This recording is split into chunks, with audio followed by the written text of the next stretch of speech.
রাজধানীর ডেমরায় বৈষম্য বিরোধী ছাত্র আন্দোলনের দুই পক্ষের মারামারির ঘটনাকে কেন্দ্র করে সংগঠনটির কেন্দ্রীয় অফিসে মানববন্ধনের সময় দুটি পক্ষের হাতাহাতি ও বিশৃঙ্খলার ঘটনা ঘটেছে। এতে আহত হয়েছেন 7 জন। তাদের ঢাকা মেডিকেল কলেজ হাসপাতালে চিকিৎসা দেওয়া হচ্ছে।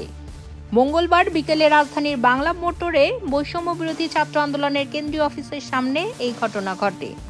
বিক্ষুব্ধ শিক্ষার্থীরা জানান, সোমবার ডেমরার মারামারির ঘটনাকে কেন্দ্র করে আজকে তারা মানববন্ধনের উদ্যোগ নেন।